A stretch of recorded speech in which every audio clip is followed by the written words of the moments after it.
Support for your public radio station comes from our members and from Mary Cariola Center, providing education and life skills solutions designed to empower individuals and the families of those with complex disabilities. Mary Cariola Center, transforming lives of people with disabilities. More at marycariola.org. From WXXI News, this is Connections. I'm Evan Dawson. Our connection this hour was made with a call for a book to be banned. A national group calling on libraries to stop carrying a book that included themes that the group said were not suitable for children. Can you guess what kind of book I'm talking about? In this case, the group is the NAACP. The year is 1954. The book is Huckleberry Finn. PBS reports this was the first major complaint about that novel's use of racialized language. In the past 70 years, there have been dozens of challenges to Huckleberry Finn in school libraries, on high school reading lists, in public spaces. For decades, the political left was more commonly involved in calls to ban books for different reasons. But times are changing. The American Library Association reports that the top 10 most challenged books of 2024 all were typically challenged by the political right. The challenges tended to target books with themes focused on race or LGBTQ identity. A local nonprofit is hosting a community conversation about children's freedom to read this week. As my colleague Noelle Evans recently reported, the organization Our Local History is collaborating with local universities and community organizations to explore increasing concerns about book banning and related efforts to limit diverse perspectives and histories in schools. And that event is happening on Wednesday evening. We'll tell you all about it coming up. But first, let me welcome our guests in studio, and glad to have a co-pilot in Noelle Evans, education reporter and producer for WXXI News. Thank you for cutting into your day and hanging out with us here. Happy to be here, Evan. Thank you. Also with us is Justin Murphy, research and communications coordinator at Our Local History. Welcome back to the program. Hi, Evan. Across the table from Justin is Dr. Cody Miller. Cody is a former high school English teacher. He's now an associate professor of English education at SUNY Brockport and a recipient of the National Council of Teachers of English National Intellectual Freedom Award. Welcome. Thank you for being here. Yeah, thanks for having me. And Tamara Wall is with us, a member of the West Irondequoit School Board. Welcome back to the program. Thanks for being with us. Thank you for having me. How do you win a National Intellectual Freedom Award, by the way, Dr. Miller? I spend a lot of time talking about why kids having access to books, particularly books from authors that have historically been left out of curriculum, why it's important to include those. I've also done a lot of work in public scholarship and writing, and also with public speaking events, talking about the importance of fighting for the right to read and increasing in an era where we see increasing attacks on teacher autonomy, librarians' autonomies, and kids' rights to pick out books that speak to them and read them. So, yeah. Well, welcome. Thank you for being here. And Justin Murphy, do you want to start by just telling us a little bit about what's going on Wednesday evening and why this is happening now? Sure. So on Wednesday evening at St. John Fisher University at 5 o'clock, we're having a panel discussion about book bans. We're calling it From Book Bans to Policy Change, and kind of starting from the premise that it's important for children to have access to diverse literature that presents different viewpoints, what a person can do if they think that's important, as we think that that's important. So we have gathered a wide range of sources of expertise in that, including Tamara and Cody. We've got Linda Sue Park, who's a award-winning children's book author whose books have been challenged. And we have Adrian Pettinelli, librarian at Henrietta Public Library. And I would say, if I can, just the interest to this of Our Local History, we one of our real premises is that we don't tell people what to think, but we do have a bias toward civic action, and we think it's important and really essential for kids to be able to think critically about sources and about kind of the way that complicates their own understanding of their history. And it's when we talk about understanding civil rights, that is almost always proceeded through conflict and through tension and through the way that different viewpoints relate to one another, and kind of consideration of whose experience counts, whose story counts. It's extremely difficult to do that without having different sources to show different viewpoints. if I can, last night I was looking through some old newspaper clips, which is what I do when I can't sleep. And I found on May 24th, 1955, that was Decent Literature Day in Rochester. Decent Literature Day. That's right. It was 70 years ago last week. You missed an opportunity for an anniversary show. Look back. There you go. We'll try to tie it in. And a guy came to town. He was the National Comic Czar, was his informal title, and it was his job to work with the comic book manufacturers and law enforcement and other people to make sure that the comic books that kids were reading were morally sound. And so he came here at the behest of the police department and the city of Rochester and gave a talk. And I'm going to say part of what he said counts as a moral comic book. This is from 1955. 1955. He said, the code maintains that good triumph over evil and that respect for honorable behavior be fostered. There must be sound values throughout, with the reader's sympathy always for the good character and the just cause. 1955. Now, there's obviously a lot of foolishness in there. But the part that really grabbed me is the sympathy for the good character and the just cause. Because, of course, that immediately raised the question of which is the good character and what is the just cause. And in the context of civil rights, that's kind of always the question, is everybody feels like the side that they're fighting for is the good character and the just cause. This guy's main liaison in Rochester at the time was a captain in the police force named Henry Jensen. Henry Jensen was involved in the Vice Squad in RPD, which is tasked with ferreting out pornography, but also like subversive gay material and surveilling gay people in the city of Rochester. And a couple of years later than this, in 1959, he's largely responsible for bringing police dogs to the Rochester police force. He went down to Baltimore where they had that in place, and he filed a report on what he learned and said how it's wonderful and you can control people's behavior so well with these police dogs. And he said, just so you know, we may get complaints from the NAACP over so-called unfair treatment of black people. But he said, I found the report in the city archives that he sent back a few weeks ago. He said, we can just ignore that. And of course, a couple of years later, it's the very issue of police dogs that becomes one of the most salient civil rights points in Rochester and leads to the uprising in 1964. The point of all this being that question of which is the just cause and the good character is really crucial to our understanding of who we are, of who's important in our society. And you just can't get to it without dissenting viewpoints and literature and sources that get to people's experiences that are other than the prevailing dominant one. I think most people go to bed at night thinking they are on the right side of history. Most people are not going to bed thinking, I'm a bad person and I got away with it for one more day. Sure. I think people feel like they're making the right choices. But I also think that it's so easy to convince yourself that it's easy to discern what the right and the wrong cause are, or not to see complexity, right? I mean, the complexity is what makes all of this hard. It shouldn't be as easy as what you read from 1955, maybe in the comic book world. Maybe not even in the comic book world, right? No, not in the comic book world. Nowhere, right. But, I think that gets to the intersection with education is not only is it important that these sources exist, but what we at Our Local History try to do is be a partner for districts in equipping their teachers to walk kids through this. And the tone is never look at these villains or look at these bad white people or anything like that. It's let's try to understand together the forces that have created the community that we live in today and understand them the best we can, and also understand what that means for us as engaged citizens and agents of change in our own time. One other point on this before I turn to your fellow panelists. I get the sense, Justin, that you're not making the comment you just made unless you felt the need to either preempt possible criticism or respond to some of what your organization hears, which is you're trying to make the white kids feel bad.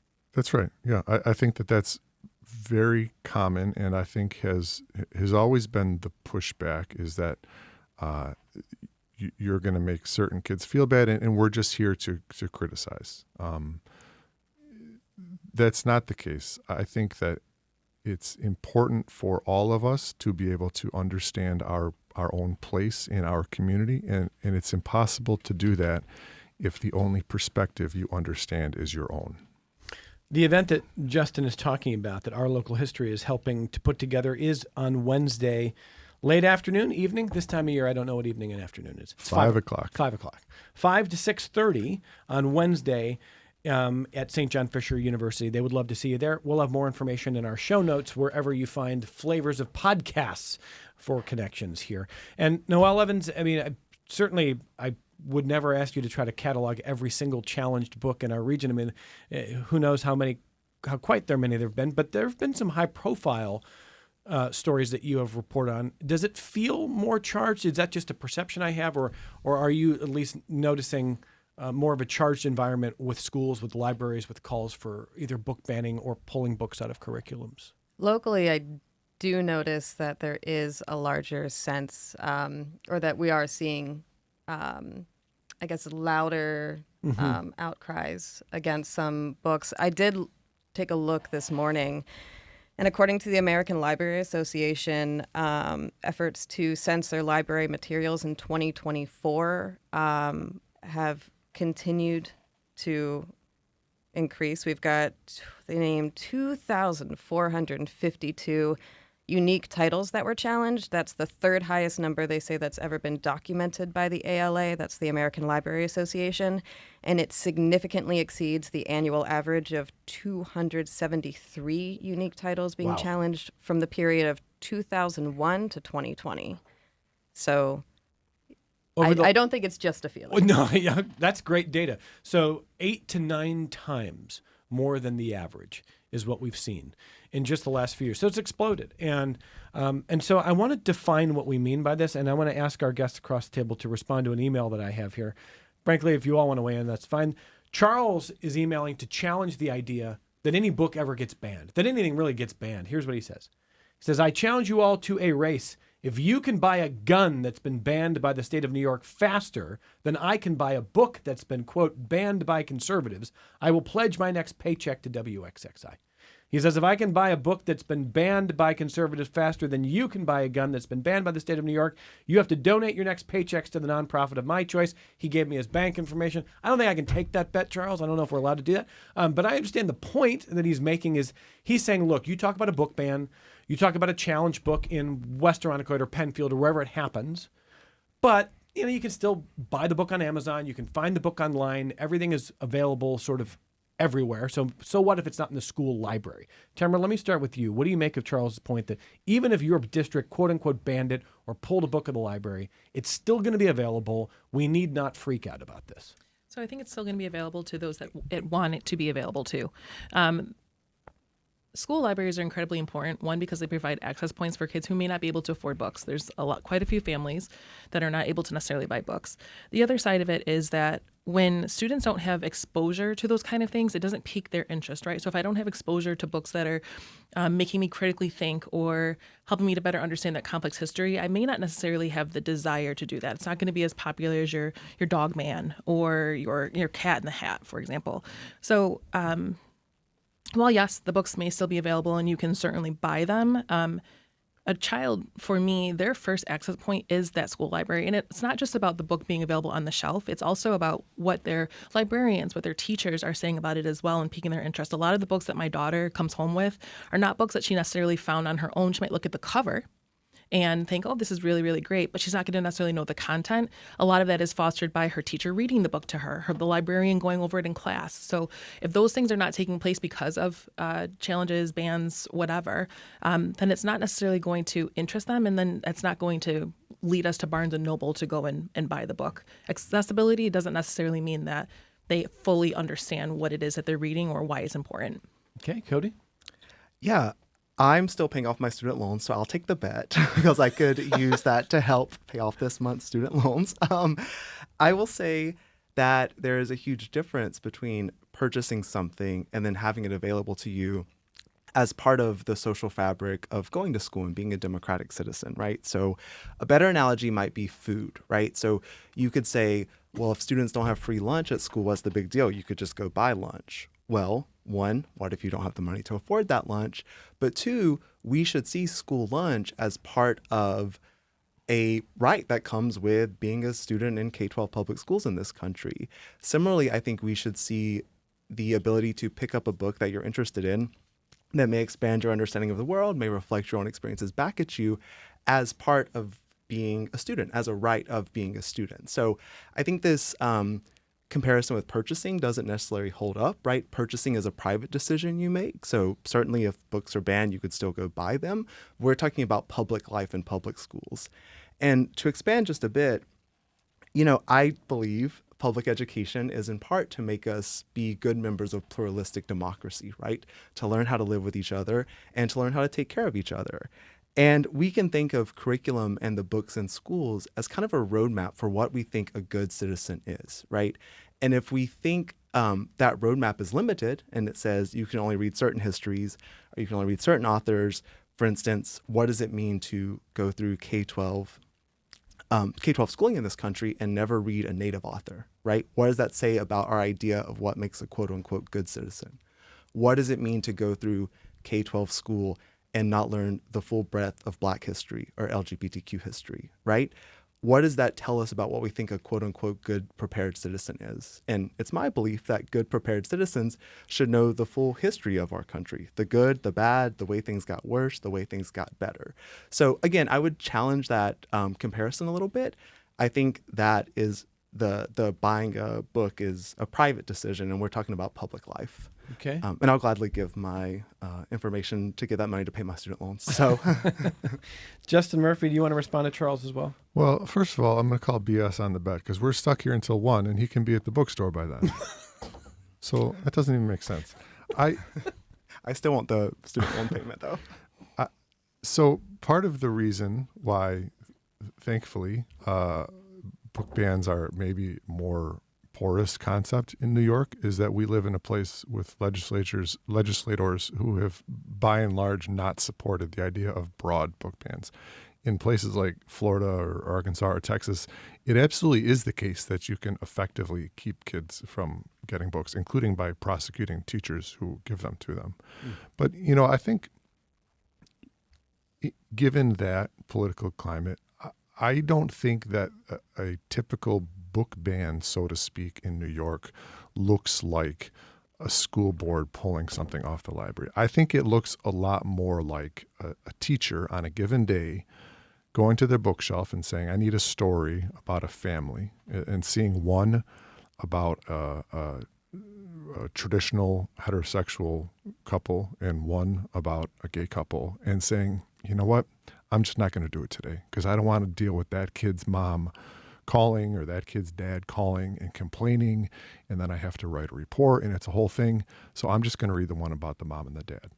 I think that micro decision, which doesn't get documented, which doesn't get reported to Penn, that's what it looks like, that kind of soft censorship.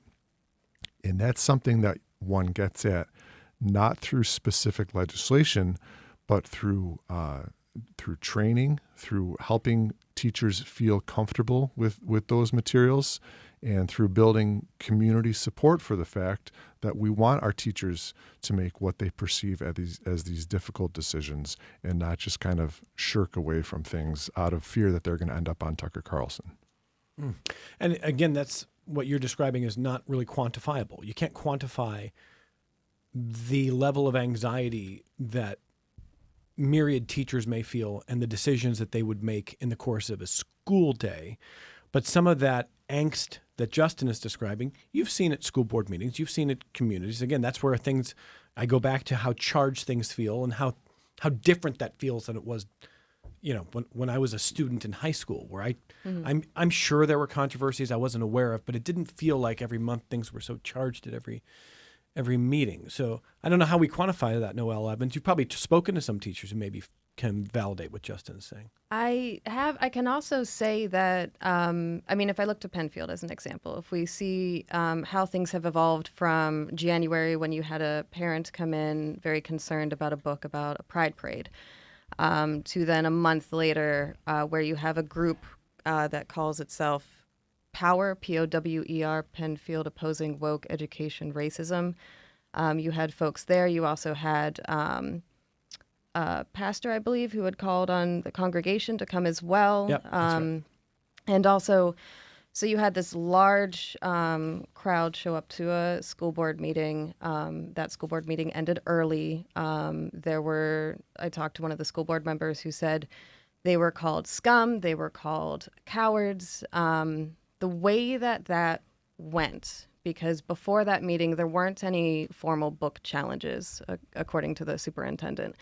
After that, 3 books ended up challenged. And in April, when they were assigned committees to review each of those books, it was determined that each one could stay in the library.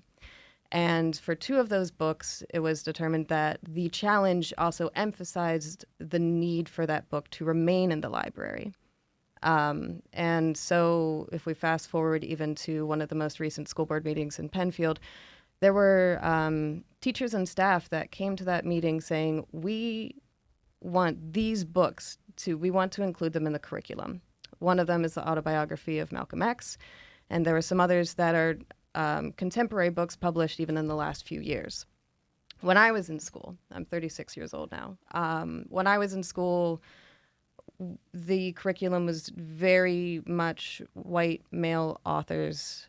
I remember reading The Fire Next Time by James Baldwin recently, and I felt angry, actually, that wasn't included in my education in high school. I thought it would have really helped me understand the world, and especially in the U.S., in a way that took too long for me to get to because of the way that I'm happy for the education that I had. I also see its limits, Well, and I just want to also offer an observation. The story that you're talking about from Penfield. Yeah. With the call for a book in January to be challenged or banned. Actually, not even challenged. The interesting thing, interesting is the word I think I will use, is that there were calls to ban this book when they hadn't even gone through a formal challenge process for the book in question. Correct. And just to jump in for a second, the way that this went is similar to the way that another book was, informally challenged, we'll say, in a Henrietta library back in 2022, 2021, where it started with like a firestorm on social media. And in Henrietta's case, the library there, a book, I think it was Making a Baby, and it was about different kind of family structures and things like that. There was a complaint to the Monroe County Sheriff's Office about alleged dissemination of pornography targeted at children. And the Sheriff's Office determined that this was not criminal. The book was formally challenged, and then it was moved into the nonfiction section of that children's library. Okay.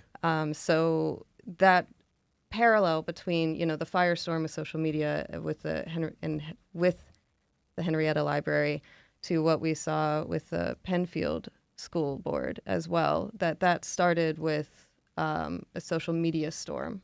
And even the parent that came in January had said after you're allotted like 3 minutes of public comment. And at the end of her 3 minutes, she said, you're all going to be on television. And then we saw what happened in February. Yeah, and so you have books that end up on a list of, problem books.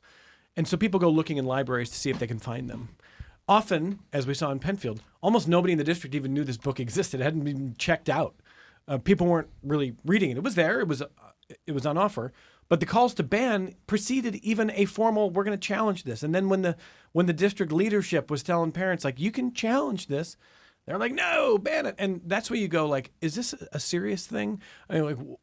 Is this a movement designed to get attention?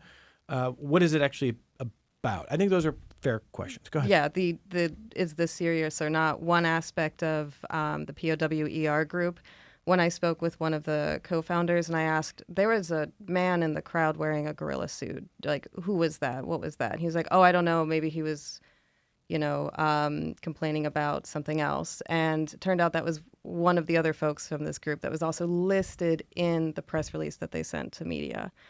And so when we figured that out, I'm like, well, how can I take you seriously if I'm asking you questions and you're not answering them? And one of the other questions I asked was about queer culture.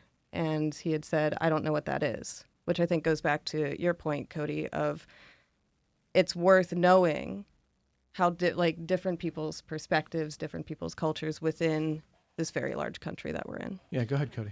Yeah, I have two kind of responses I'd like to make on that. One, Noelle's, I'm also 36, and I went to public schools in northern Florida. And I think a lot about the fact that the only time I ever learned about queer people in school ever was during the George W. Bush reelection campaign, in which Bush ran on a federal amendment to ban marriage equality, right? He said that it was going to destroy the families and all that other kind of stuff. And so I often think about, what does that mean that the one time I learned about LGBTQ people was through this debate, right? That LGBTQ people's humanity is up for debate in ways non-LGBTQ people's humanity is not up for debate, right? We would never, for instance, say, hey, 11th graders, debate whether straight people should be able to get married, right? Now, I had some friends who dated, female friends who dated guys they shouldn't date. So they might be like, yeah, they shouldn't be allowed to because I don't want to get with that guy. But that's another story. So a takeaway I'd like for us to think about is how these bans might be maps to think about who matters in schools and who doesn't. And that gets to the second point I wanted to make, which, Noelle, you're getting at, and Justin, you also referenced teachers not wanting to show up on Tucker Carlson, and that is the tactics of these book bans, right?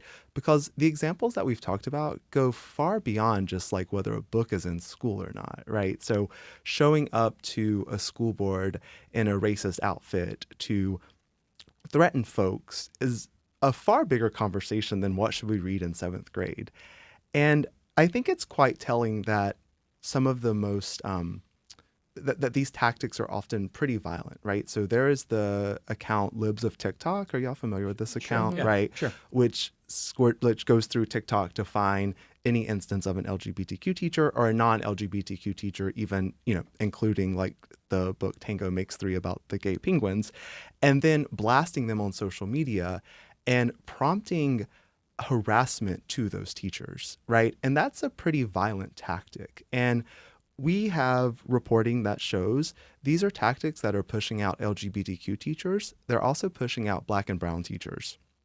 And I think there's data. There's some reporting that shows this. Yeah. There's been a few profiles, for instance, of LGBTQ teachers, especially in my home state of Florida, of teachers who have left the profession in part because of the coordinated harassment that they're experiencing. There's been some pieces about Black teachers in Virginia, I believe, that also left education, and especially these DEI created positions, in large part because of things like Libs for TikTok, things like Moms for Liberty, but these organizations that have a pretty coordinated approach to targeting and harassing teachers and then pushing them out. And a thing I would like us to think about is this is a conversation about books, but it's also a broader conversation about who belongs in public life, right? No, I was just going to say, as you both were, so I'm a little bit older than you, not much, but when you think about the curriculum and who's reflected and who's important, right? Like beyond books, when I was in school and we talked about Black history during the 1 month out of the 9 or 10 that were in school, we started watching Roots, right? That was my introduction. If it wasn't for my parents teaching me about Emmett Till and Murray Evans and just different things beyond Rosa Parks, Martin Luther King, Frederick Douglass, then I would have been very limited if I expected to get that education from school. But that introduction alone, right? The idea of my cultural history started with slavery. When no, actually, it started way beyond that. We have come from a very rich culture with kings and queens and all of these ideas, and it started with Africa.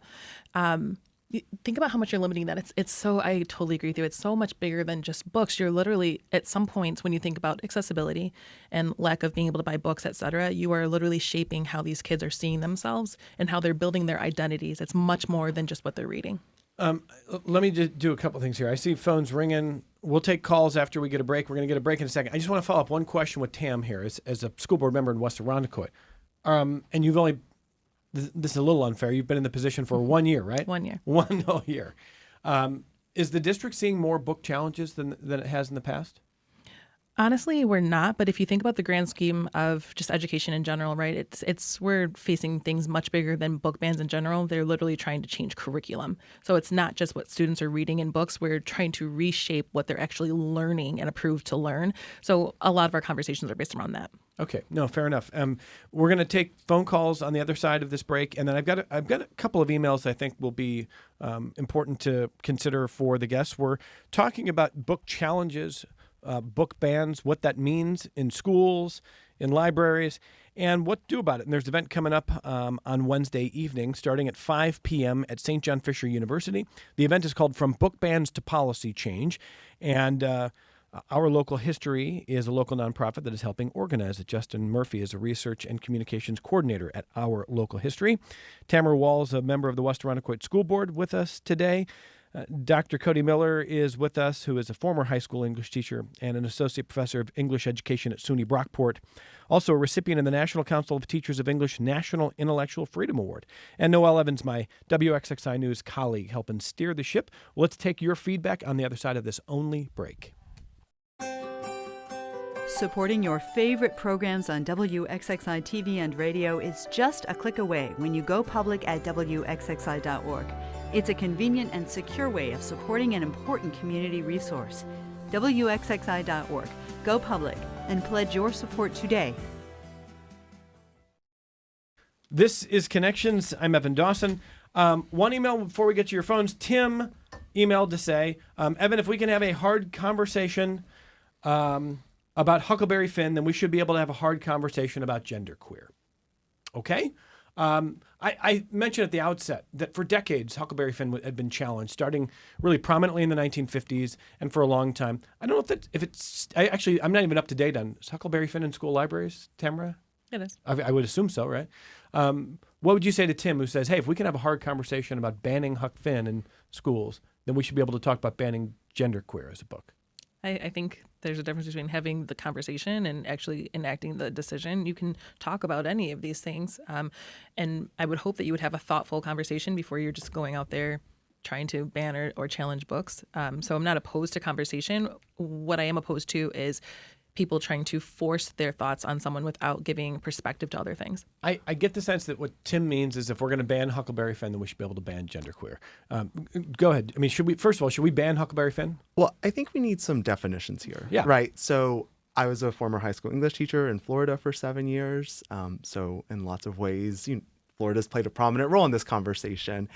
And we need some language around the difference, for instance, between a curriculum change and a book ban, right? So we believe teachers, or I shouldn't, not everyone. I believe teachers are professionals with training and intellect that are selecting texts that best work for their students, right? For their learners and their readers.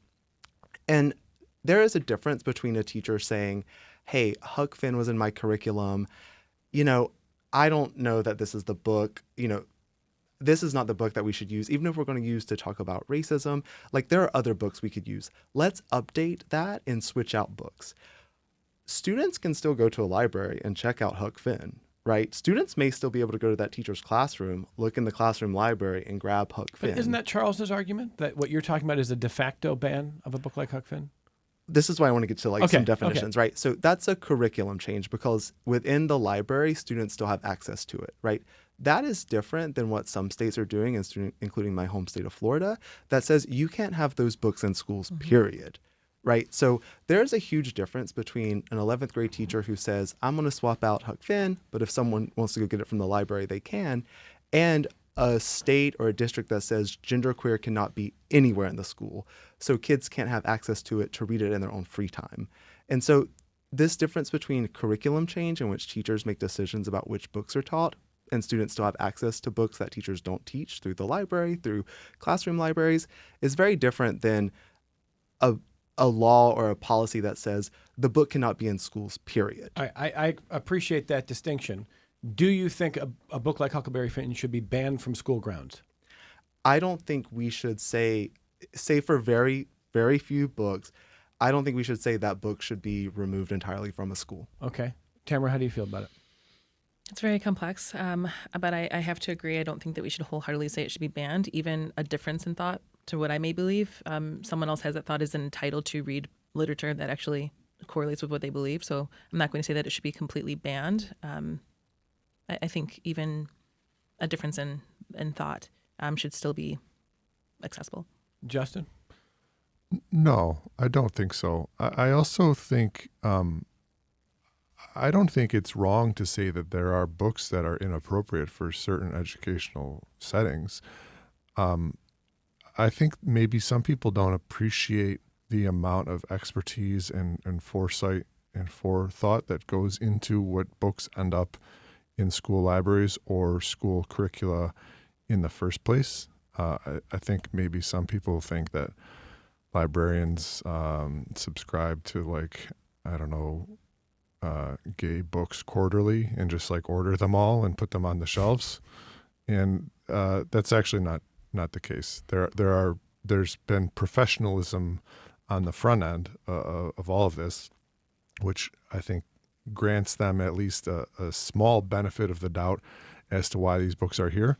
But that's always, like, just the very nature of the question about whether something's appropriate, I think is a perfectly good conversation to have, and gets at some of these same points that we're talking about are important to discuss. Like, if somebody bans the book, okay, let's talk about it. Let's think of what this says to some of our students, how this reflects or doesn't reflect some of our students, and why is that important? That's a healthy conversation, unless it's being weaponized in these very public ways that Cody's talking about. Go ahead, Cody. I would also just add, the conversation around Huck Finn, the reality is Huck Finn isn't really getting removed from schools. Who are getting removed are largely Black authors, right?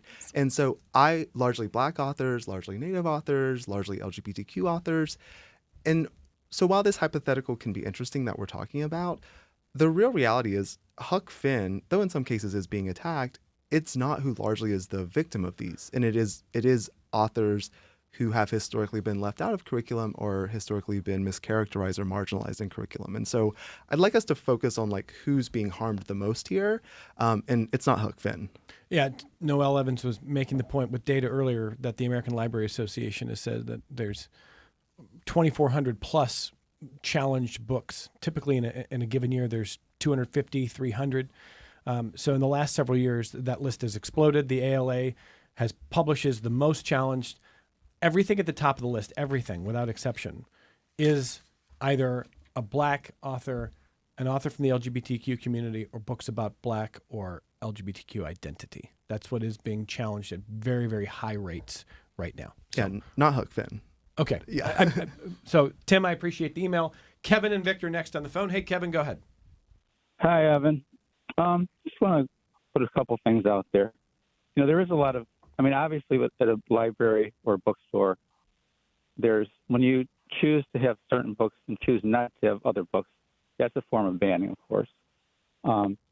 I just did an example. Back in the 60s, there were two books written that were kind of polar opposites of each other, both by really loathsome people.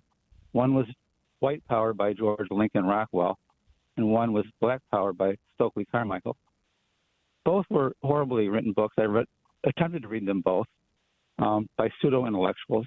But you could find Stokely Carmichael's book, Black Power, anywhere. In fact, it would be on this prominent display in most bookstores back then. You'd probably have to send away to Idaho to find a copy of White Power by George Lincoln Rockwell.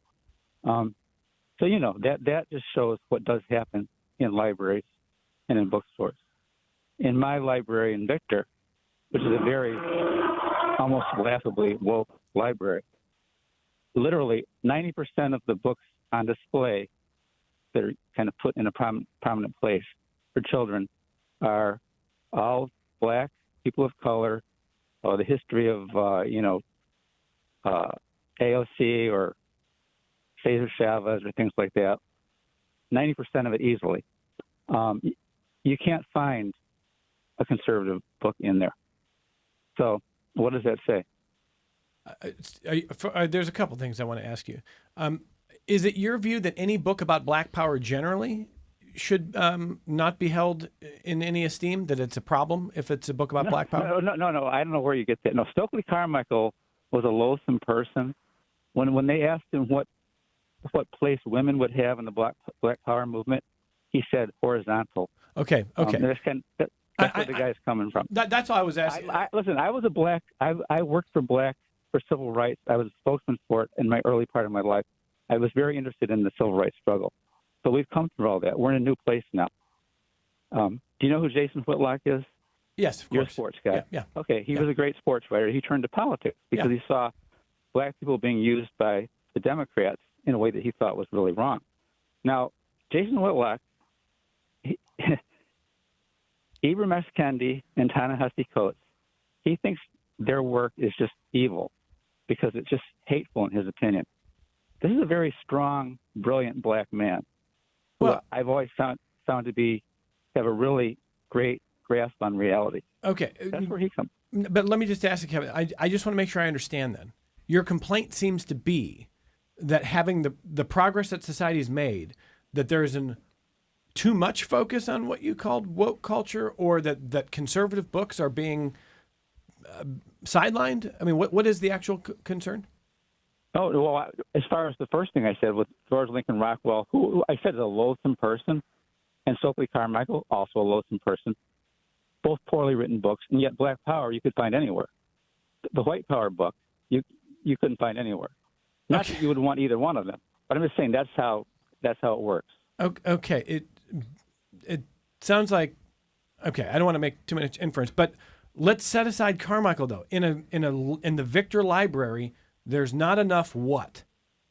Oh, what I'm saying is in the Victor Library, there are very few. I'm a book guy. I'm a bibliophile. I've owned tens of thousands of books.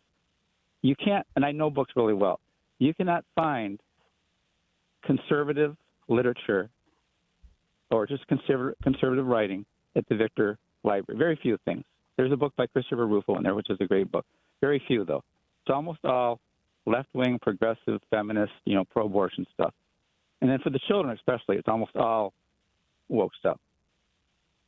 Or just things that cater to a certain demographic. Okay, but so it's the Rufo books and the others that you want to be more prominently placed. Oh, I would just like a fair display. I just like things to be fair for everyone. Okay. I don't want anyone to be excluded. Okay, so Kevin, I appreciate the phone call. You obviously have an impressive library, and I appreciate the concern that any voice or idea is not represented. So let me go around the table here. Tamara Wall is a member of the West Arundecoit School Board. Part of what Kevin is saying is conservative ideas, which may be different than, he's using the term woke, but whatever term you want to use. He's saying that they are being either banned or sidelined or not offered to kids, whether it's in a public library, school library, et cetera. Are you concerned about conservative ideas not being prominently placed? I'm not. So as a school board and even as a parent, right, we have an intersection where we are meant to uphold community values and we're also meant to uphold student success, right? So I think about what's presented to students, regardless of if it's conservative or not. It should be reflective. It should allow kids to critically think. It should allow them to be engaged, and it should also allow them to see themselves. Regardless of what the topic is, if Black authors are representing Black power, and I think that we also need to kind of give some more language, right? The books that he was referencing, one of them was written in response to this idea of white power and what that meant across the country. And it was a response to how Black people should carry themselves in that.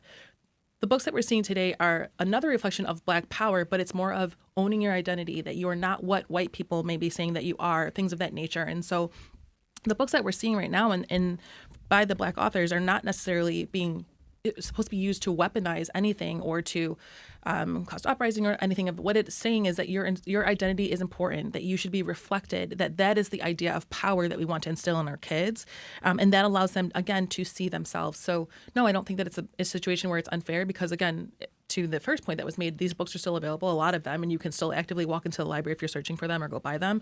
I think that right now we're in a resurgence where marginalized groups are finding what true power is for them, and the books are being reflective of that. And I think that that's important in order to make well-rounded students and children. Cody, Kevin's concerned that conservative ideas are not getting any placement in libraries. Well, I would say if you can get a Chris Rufo book at a library, it hasn't been banned from the library. And I would also think about the flip side of this. So we are in a very blue state, right? We're in New York. It's a very Democratic state controlled by the Democrats. And you can find a Chris Rufo book, and the Democratic Party of New York is not trying to pass a law that says you cannot have Chris Rufo in a public library. That's just true. There's no such law in the books, right? No Democratic-controlled state has tried to pass a similar piece of legislation that says you can't have a Bill O'Reilly book on display. I was just at the Henrietta Library, and I saw a Bill O'Reilly book on display. Red states, like my home state of Florida, are passing laws that say you cannot have Black authors, LGBTQ authors on public display, right? And in fact, in a state like West Virginia, which is a very conservative state, there was an attempt to pass a law that would revoke librarians' certification and fire them if they did include LGBTQ material publicly in their library, and the law would actually call those books pornography. So again, let's talk about comparisons. On the one hand, there's a movement spearheaded by Chris Rufo to have red states ban these types of books from public displays. That's a reality. You go to certain libraries in red states, you won't see these displays because librarians are scared to put them on display. Sometimes you may not even have the books in the libraries because of how draconian these laws are. You can go to New York, like our caller did, and pick up Chris Rufo's book. You can go to the Henrietta Library, Bill O'Reilly's book was there. So I would just say the fact that you can get your Chris Rufo book at the Victor Library is a sign that conservative voices are not being made illegal in New York State. Let's see if we can get Bill O'Reilly on the program this summer. His book, his series on killing Lincoln, they're really bad. I've read those. They're really, really, really bad. They're just poorly researched, but they made a lot of money.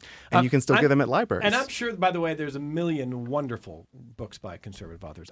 You mentioned Bill O'Reilly. That's what came to mind. Don't read the Killing series. Okay. I'm going to get sued. Justin Murphy, real briefly, Kevin is concerned about conservative voices in libraries. What do you think?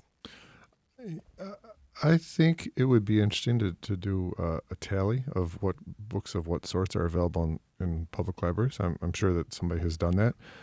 I do think that libraries increasingly, I go to children's sections of libraries a lot with my own kids, and I think that a lot of librarians are prioritizing putting diverse books on display, which I think is good.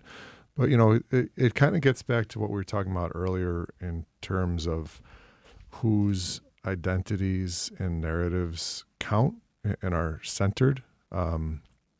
He said that there seem to be a lot of books for special interest groups, and that raises the question of what library patrons walk in as special interest groups and what library patrons walk in as just regular old folks trying to use a library.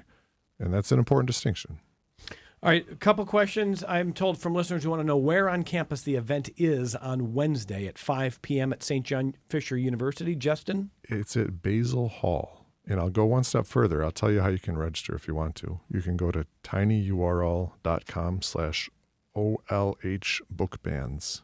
But it's at Basil Hall on campus at 5 o'clock Wednesday. For our UK listeners, Basil Hall. That's right. Okay. I want to just ask one other question that comes from a listener about book challenges. Saying that I've heard that a book challenge a challenger isn't even required to read the book before challenging it. Tamara, that's correct, right? I mean, That is correct. you can challenge a book having never read it. Yes. My guess is that has happened. Yes, that has happened. Not necessarily in my particular district, but it's definitely possible. So what do you want to leave with the public here? About a minute left here. What do you want to leave with listeners as we think about banned books? I think we talked a lot about banned books from the school perspective, but I don't want to negate the importance of a parent role. You as a parent actually still have control over what your children are learning. So whether it's a book that you want them to read or not, you have the ability to control that narrative. Let's have some educated, thoughtful conversations.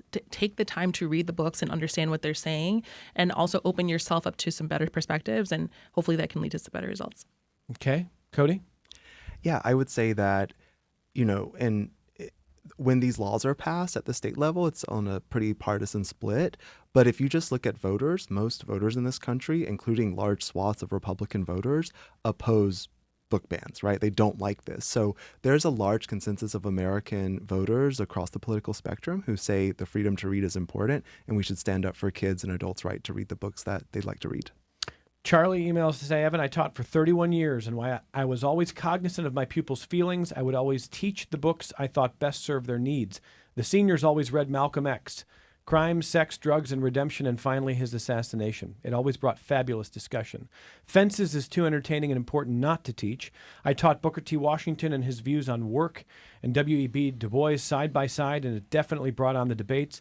I remember being told I shouldn't teach the Robert Cormier books, The Chocolate War and Beyond the Chocolate War. I did have kids who told me they weren't allowed to read anything about LGBTQ people. They were sent to the library for an alternative assignment. Shoot, I taught Huckleberry Finn to middle school kids. You talk about the implications first. Really, what book banning comes down to is an attempt to hide the truth.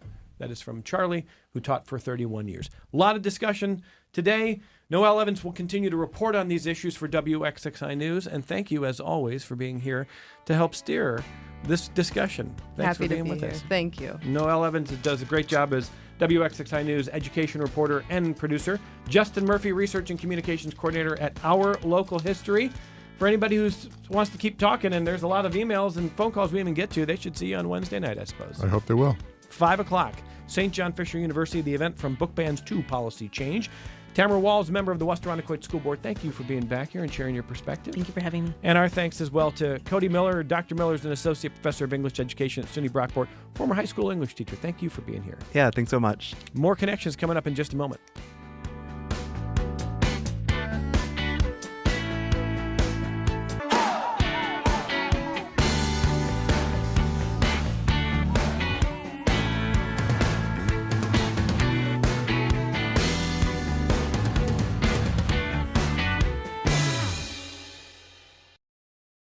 This program is a production of WXXI Public Radio.